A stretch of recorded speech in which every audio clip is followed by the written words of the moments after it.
Voilà. C'est une occasion, malheureusement, dans le Makamou et puis dans le Pétakamou, la photo à Paris, Ngaïo, dans un non marié, ni fiancé, même pas la proposé. On a dit la vérité, la vérité.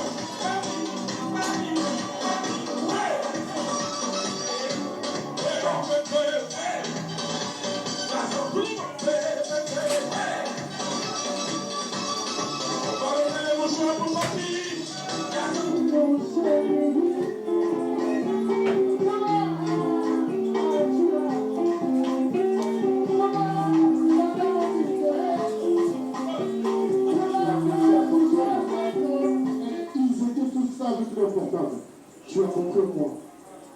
Ils hésitaient entre et contre. Et puis, le mouchoir, vous avez vu, il est blanc. Comment voulez-vous ok, on a eu une précoce, on a eu une adresse. On peut venir au Sala, on a eu une guignol, on peut une couette, on conti, on peut une couette dans la souka, on peut faire une marche.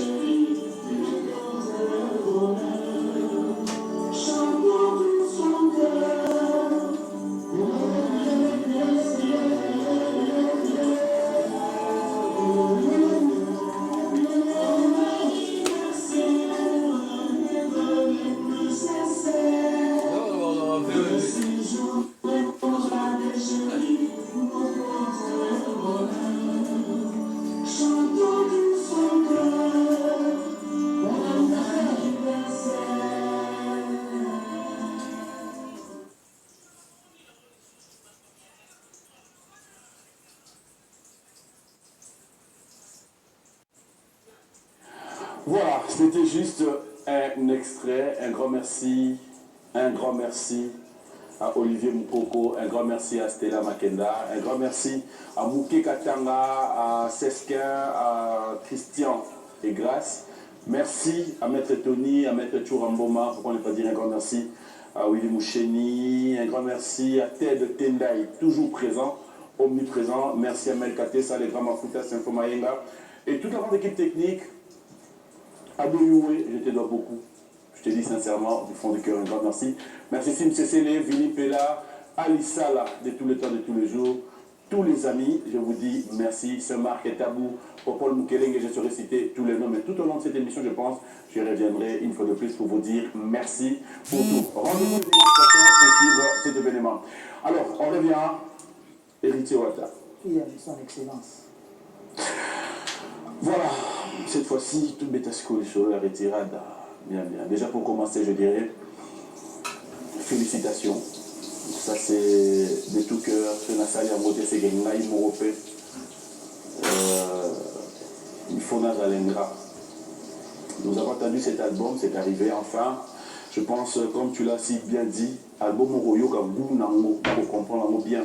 C'est dans la voiture. Tu es dans les calmes, tu vas comprendre toutes les chansons. Maintenant, on a tombé déjà, mais tout à l'heure, on a une émission Oyo. C'est vrai, les avons dit mon aïe. Alors, dis-moi aujourd'hui, Retira de Bimi, tu es à Kinshasa. Un album qui a 14 chansons. Il faudrait dire qu'il y a d'autres génériques dans Katiato. Un album, tant au Bimi, au PCBSO BM, tout le monde était d'accord.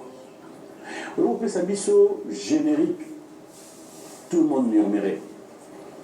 Je dis bien tout le monde. Et je pense t'avoir même appelé pour te dire ma réaction à battu.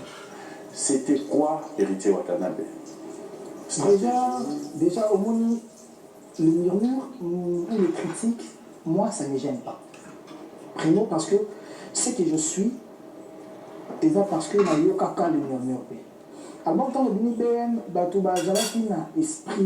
Au moins, BM est peut-être un million de vues. Ils sont rien à l'eau à Sika. Pour la bande de Mango, il faut. Dans le vent dans l'ango, il y a un BM. Pour ça, on a marqué le mot danger. Sauf que c'est pas tout le monde sous. Mais ça, on a pour passer déjà la BM au bout. Et ça, on a mon côté, on a une fille. Pire que ça, je me rends compte que on a fait ça exprès. Ils avaient créé notre compte de attendre la live de mon côté. Fanatique, mon côté, à la team, toi, à l'issue, à Kinshasa, Bayoka déjà. Déjà, tu as tout ça, les 4 dans la studio, tu as mis ce bêtise, maman, on a généré quoi. C'était une façon de surprendre. Voilà, en plus, a hérité tout ce que tu as on a un peu de mystique, on oui. Parce que je me disais, si on veut qu'on la pile, on a un peu de mystique, il y aurait eu aussi des gens pour me dire que hérité pour nous mettre sur la génération, on va créer un concert au Lembango. Donc, Congolais, il faut qu'on ait pas ça. Donc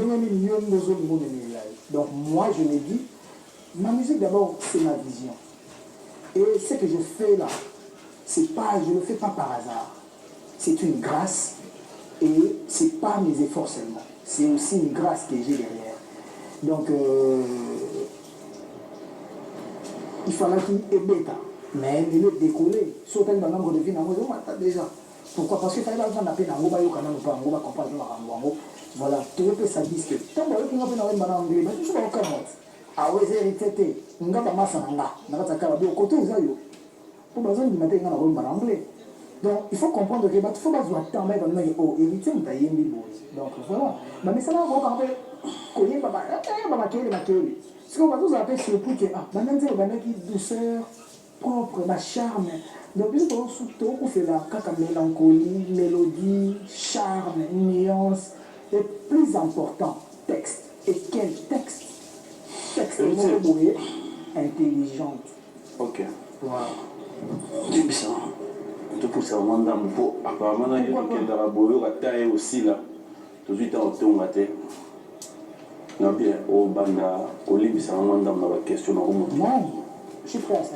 Si je me suis déplacé, c'est par rapport à ça. Album, discours, ça. Selon yo moko intérieurement, si tu dois dire la vérité dans les téléspectateurs, au marché n'a pas artiste. L'artiste est toujours là, on n'a pas de bisama. Le marché n'a pas à mon côté. On a s'inspiré, on a eu na yoka. On a malchance, on a été sur la malchance, peu chance. On a un album où on se dit, on a son bar yoka. Et nous qui la motionné.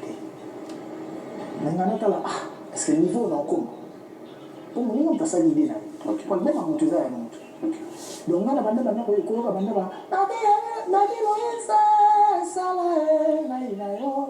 donc, il y a des combats, on a encore battu. Mais des petits bavets à bouler. Tiba. Si vous racontez, vous dites, et je ça la caboye, on a deux à la société, du rocala. Mais des binamos. Dans la dette aux vivantes, tous dans la même planète, quand sous mon âme. Tous on a vu la vie. Que yo nga. Non, c'est pas la nom d'artiste. La machine n'a pas artiste. Mon côté, mais on va dire on faire comprendre au cas que on s'inspire toujours de quelque chose. Mais comment je vais reproduire? Au moins, ils sont qui à l'homme là. Au moins, ils disent à Congo. Au moins, ils sont bandés dans la à part la génération. Beta wana amour ninyo salinga lelo sona ndelo ba misek nyonso ba beta rara beta wana si wo biso to saki fort na que soni ta cheki to ayoka kumba teka kumba ayoka ngoti mais tu sais comprendre na nazo désavouer ba tuté na nazo na soni ta cheseli na nga aba et peut-être la beti ngule o so to yoka ina na ngote a beti musique c'est noyé les jours nga moto nazalaki ensoleillé nzembo bile etoka jomona kongola beti musique ya Congo rumba ya nature wana ekokai na nzembo nini na Congo to DDD nasali yo nini yo kangelinga motema ekokai na nzembo nini na kini oyo motu mo abetaki oyo yango ekokani nango donc comprendre que BM na ngai na on a l'accès à que je suis pas seulement Wenge Musica Maison Mère seulement na nzembo BM na ngai na l'accès que j'étais pas dans le quartier latin mais j'ai étudié ce que le quadra faisait, j'ai étudié ça. Je n'étais pas dans BM, j'ai étudié ça. Dans la musique, on a sali symbiose dans BM. Mais ça qui flash, pour la base de la sur le album, base de la musique. Mais quand il y a un album, il y a un album. La la la la la, ok, non, bien. wana mpe bapana ok na Bondela Giresse par exemple. Oui, là, c'est mon artiste, c'est mon personnel. Si, n'a pas comme après. Et là, il faut t'accommer les sangs. Voilà, ok, c'est bien. Pour ceux qui ont la question, c'est la madame, car ceux qui ont évité. Le Vérambo, à sa vie, n'a pas respect d'intro. Moi, je n'ai pas bien connu le Vérambo. Dans ma vie, il y a une seule fois, dans la musique, dans un grand hôtel, il y a bonjour, bonjour, on a l'équipe. Il y a l'équipe, on a l'équipe. On a l'équipe qui est bien orienté.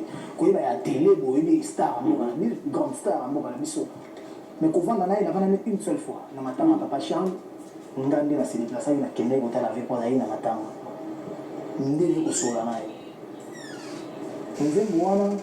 On a travaillé avec mon petit frère, mon petit Kabiso. Un petit frère, un Nico. On a fait tout maman leader cache à Mambo Tekotava. On a besoin de bandes qui Congo Zalaki, bandes qui Mongo Zalaki, bandes qui Soyez Zalaki, bandes qui français, anglais, mais là, il a besoin de Chiluba. Si vous faites tout ça dans le Chiluba Kota, vous avez besoin de leader Kachama. Tout ça dans le Nzembo. Vous avez travaillé en Nzembo. Quand vous verrez un bamis, pour verrez un bamis, c'est bon, mais vous n'avez déjà. Et là, il y a des bêta qui envoient avant. Pour la roue, maintenant, c'est justifié, maintenant, mais des bêta qui envoient une année avant. J'ai eu la malchance, il y a un titre sur Véramboté. Il y avait 36 titres, si je ne me trompe pas. Héritier. S'il vous plaît, s'il te plaît. vous avez ma question, vous souffrez. Non, je réponds, mais on a souffert. Je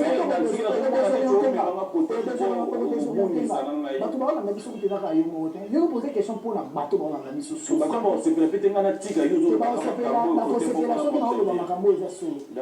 Voilà, on a un album à Vérambo. Oui, on a un symposium, on a un Cobetox, on a un dénion sauté, on a un gauche droite. J'ai eu la malchance à voir que Vérambo avait un démon. Jour à l'époque, tout ça l'écoute en Zémo, l'homme est ici. Tout ça l'écoute en Zémo, on va s'en avoir petit la selle dans Bruxelles, millionnaire. Là, on a un jour. Bon, ça va parler. Vérambo est en Zémo, moi, et moi. Il y a un et ça en Zémo, sous. Mais j'ai 30 ans, pour voir ça.